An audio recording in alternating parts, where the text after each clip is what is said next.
He not only went, he did a show there on Saturday.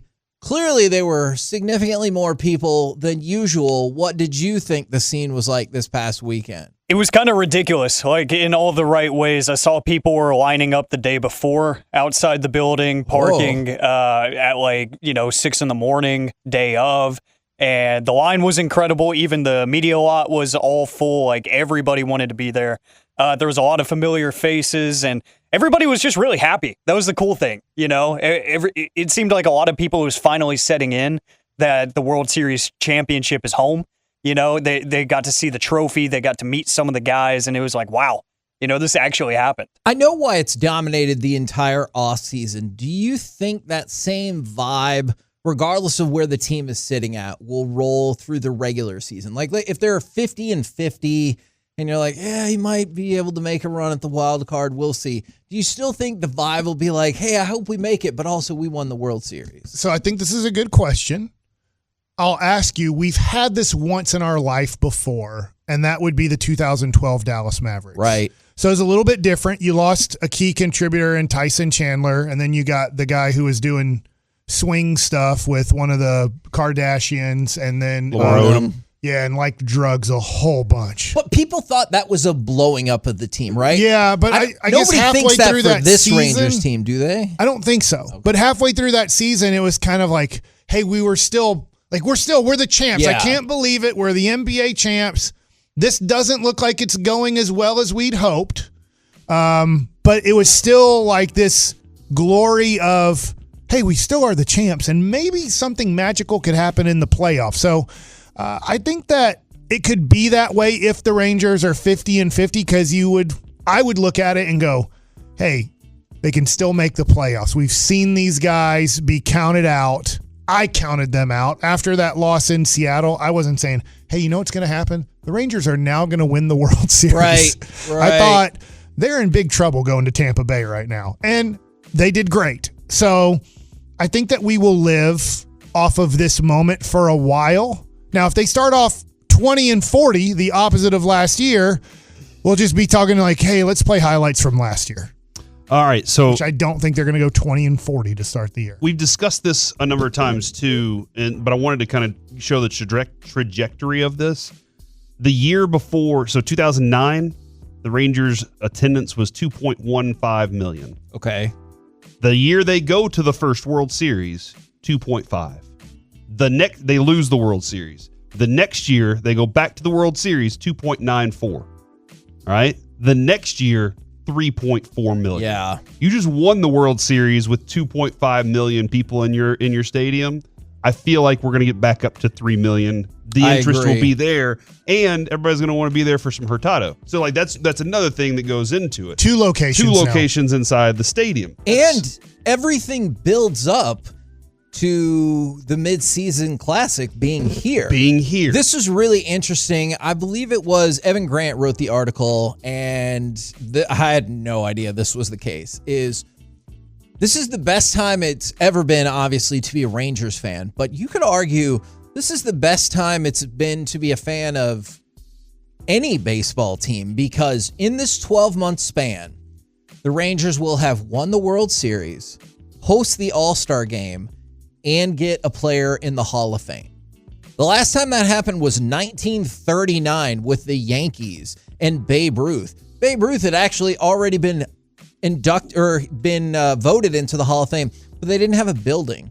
And so it wasn't until 1939 that they actually put him. It was just into an the Hall of idea? Fame. Yes. Wow. It was like a concept. And so the Rangers, it's incredibly fun. We talk about Fan Fest, but also, even if we're all hoping for Jordan Montgomery, but even if that doesn't work out, you just got Adrian Beltre into the Hall of Fame, and you're going to have the All-Star Game here. Yeah, and your guy's going to be coaching it. Yeah, and your guy's going to be managing it. Yes. And most likely, Jonah Heim won't be in it because he's not one of the top 10 or top 9 catchers, evidently. Or 10. But I mean, you're probably going to have a number of those guys as all-stars. Now, this year, the fan vote got a lot of Rangers in, right? It was us and Tampa trying to keep Toronto out of it. I wonder if that continues. Rangers. Yeah, but I think Mike's right about the hope for being in the playoffs. I think as long as you have Bruce Bochy, at the helm, you believe you're in something. You believe you have the ability to do something special. So I can remember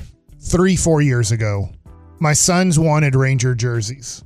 And I'm like, well, I know this was the year, because what year was Jack Leiter drafted? 2021? I think so. So think about that. That's not that long ago. 2021, my son goes, man, I want a Rangers jersey, but I don't know who to get. Good point. And I'm like, Joey Gallo. I don't know either. And he didn't want Joey Gallo because there was the trade rumors, right?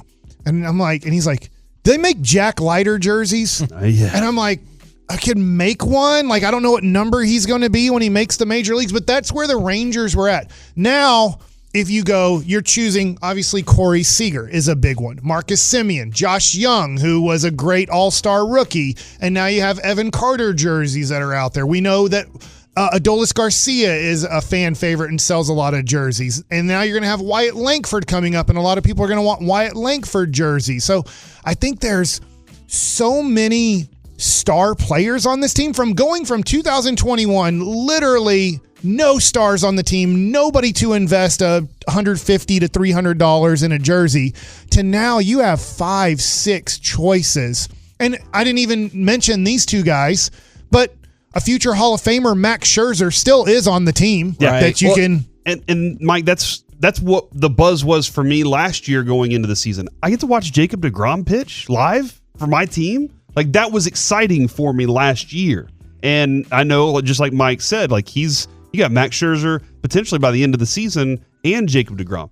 Not to mention that the Wyatt Langford stuff is building. And as soon as that game pops up, where his first game pops up, that plays. I was there for the Josh Young game. Everybody was so excited to be there for Josh Young's game, and he hits a home run. It was super exciting. Evan Carter, you get to go watch him in his whole first season. So I think there are a lot of really cool storylines to be attached to keep you in that stadium. And maybe not even, Kevin, if I feel like I keep saying in the stadium, just the buzz about what they've accomplished. Yes, I think there's people too many good players to follow, and too many good players that they're not going to be bad. Sure. No, I agree with that. And they did bring back, Corey, you brought this up on Friday, that it looks like it was trending in the right direction, but the Rangers did go ahead and get the deal done with El Blondie, Travis Jankowski. 1 year. Blondie. Yeah, you never heard that? El Blondie. I must have missed that one. El Blondie. With an I. Is 1 year, $1.7 million deal. And when you look at some of the relief deals that have been thrown out there and everything, this feels like a steal for somebody who had some very key moments for the Rangers this past year. Yeah. You love it. In a way, I don't know this, because he's a great utility outfielder, left-handed bat, great pinch runner if you need that. Gives guys a day off. Not going to obviously have power. He can be every day for a couple months. Right. Well, maybe not. In that situation. And it doesn't, in a way, maybe people don't like this. I'm not saying Wyatt Langford's not going to make the team, but it's not like, hey, should we just have a rotation of these four guys? I don't think the Rangers want a 4-man outfield rotation. So they're like, all right, I'm not saying this is going to happen. Start Wyatt Langford in AAA. Make sure what he did last year in the minor leagues can continue. Honestly, I bet the Rangers don't expect it to continue. It'd be freaking Willie Mays if it continues, which I hope it does. I hope he is the next Willie Mays. That would be amazing. But let's just give him a little bit more time to make sure this is all good and right. I mean, there's a dude, by the way, I looked up Dylan Cruz's numbers because I was like, I wonder what he did, because he was the second overall pick, the LSU center fielder, the other guy. Like in the SEC, these are the two guys. He batted 1,000 in the pros. Well, he had 3 hits, 3 for 3. Hell yeah! Dylan Cruz? He got called up? Yeah. I didn't even know he got called up. I just looked at his minor league numbers. Late. Yeah, I looked it up that last week.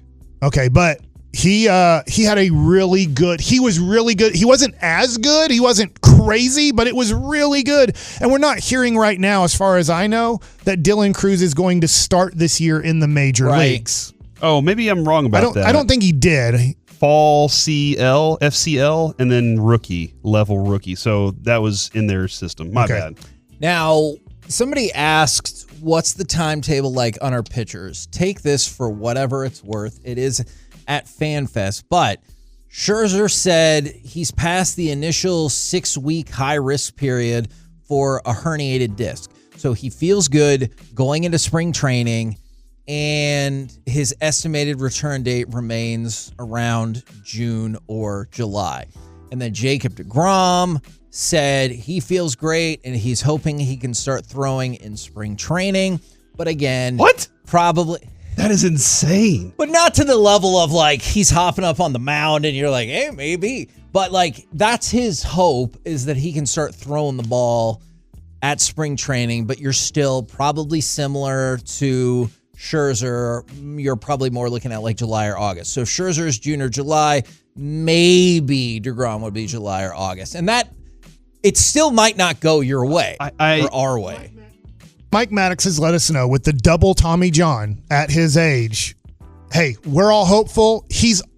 Jacob deGrom has to keep optimism, right? I mean, we saw the devastation when he blew out. Yes. And was like, oh no, I got to do this again. And at this age, and Mike Maddox is kind of letting you know, hey, hopefully he comes back and hopefully he looks like the Jacob deGrom that we saw in New York when he was healthy. But it's not a guarantee your second Tommy John in your mid-30s is going to just come back and be the exact same guy.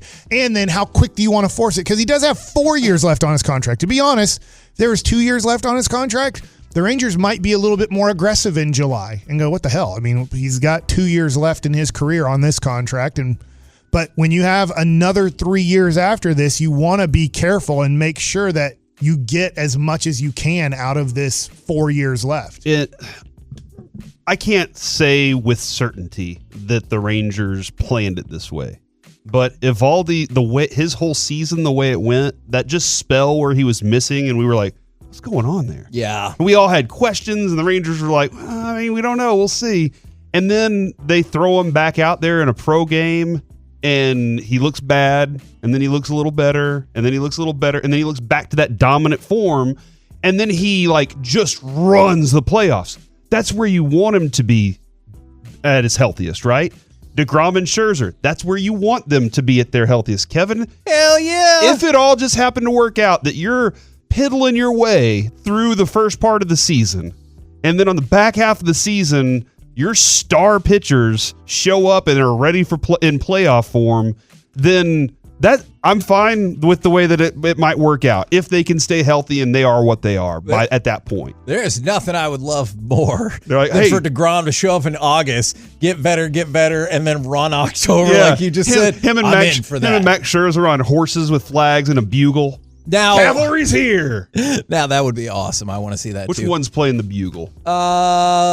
Jankowski. Do you know how to play a bugle? No. I can work on that. Josh Young was on the G-Bag Nation on Friday. He was also out at FanFest, and I think this is the kind of encouraging thing that you definitely want to hear, because we're concerned about the turnover with the bullpen. You know, obviously there's been a lot of discussion about Jordan Montgomery and things along those lines. No Aroldis Chapman. There are other people that go into that. But there's still hope that players like Josh Young, who we were all very pleased with his season, he said, I had a good season, but I think I could have had a great season. Well, the thumb obviously slowed it down, right? And because he was maybe going to get Rookie of the Year at that moment. I could see that. But I think his concern, obviously, that happened. He fractured his left thumb. He missed about 6 weeks, give or take. But I think his concern is the production once he came back. He's saying, I could have still had a great season because pre-All-Star break, hitting 280. Post-All-Star break, only 34 games, so a significantly smaller sample size. Still hit 280. 229. That's different. And the other thing, sorry, Corey, to let you down there. When you look at it, remember we talked to him in spring training, and he was talking about, I just really want to be healthy because he's never been healthy his professional career. And so he still hasn't been. That was bad luck. That wasn't like, oh gosh, his shoulder went out on him again, or his knee, jammed into sliding into second base or something like that. That was a weird. He had a 110-mile rocket hit off his hand. So hopefully in 122 games last year, obviously that's by far his 2021. He had 78 games played. That's his second most games played in a season. So 122 last year, 78. So hey, probably slowdown was going to happen. In fact, the injury might have helped us out in a way that he had energy left for the playoffs, because if he does play in those 25-30 games missed because of the injury, maybe he's just completely out of gas. So, and some of his defense in the playoffs was, vastly important, along with some of the big hits that he had too. Yeah, so I'm hoping this year, I think he can be if healthy, he can be a 30 home run, 100 RBI guy. There's going to be a lot of guys on base for him. And it'll be interesting where he bats in the lineup too. Yeah, could be third. And I'm intrigued about Evan Carter in terms of, are we going to be switching this up for left-handers? Could this be a different year where last year Simeon literally led off 162 games out of 162 games? I don't know, but I don't think he's going to lead off all 162 games. Just as long as you let him still play. I do think this. Do you remember us asking Bochy near the end of the year as Simeon was slowing down a little bit at the end of the year? And it was almost like it's kind of like they wanted to talk to Simeon about this and go, we love how you come to the park ready to play every day and want to play every day. It sounded like they were going to have a discussion on, is that best for the team and for you? Or should we give you kind of maybe a day off a month where, hey, it's a Sunday day game where, obviously you don't have to worry about heat here, but let's just say you're in Atlanta. I'm just making up places that they'll play, but Atlanta's a real place. Yeah, well, that if it's a Sunday day game and it's 103 degrees or whatever, or you're in New York and humidity or whatever, you're like, hey, we played Saturday night. Let's give you off on Sunday. We have a day off on Monday. This gives you 2 days off in a row to kind of get your body back to where we want it to be.